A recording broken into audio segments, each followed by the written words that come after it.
our country is so divisive, and if we can kind of push past these initial prejudices we have of people and discover the jewels within, there's so much potential there. So let's not judge people for being weird. I mean, also, when you think about people homeschooling, it's a pretty bold choice to make.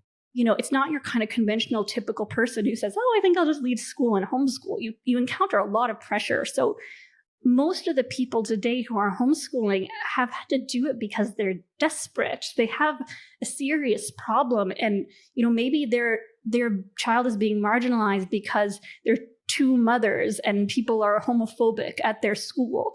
Or maybe their child is trans and they're being severely bullied. Or, maybe their child is extremely gifted, and gifted kids can also face a lot of bullying and pressure at school due to a huge variety of reasons. And so, and then also a lot of people who homeschool are independent thinkers. They don't need to do things the way other people are doing. They don't need to conform to pressure in the same way that other people do. So they're homeschooling, okay?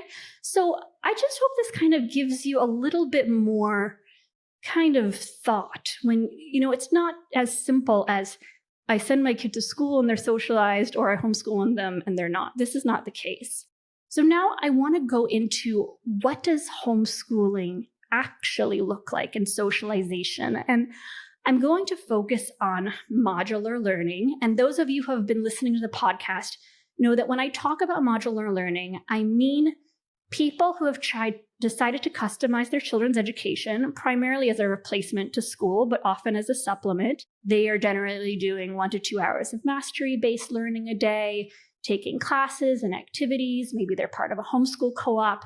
So when I talk about modular learning, I'm generally referring to patterns that have emerged over the last 50 years, primarily among secular homeschooling groups and some religious communities as well. But generally, the reason for homeschooling is an educational one as opposed to related to religion or vaccines or some other topic. So what are we seeing? So I've had the great privilege of being part of numerous homeschooling communities in New York City, in San Francisco.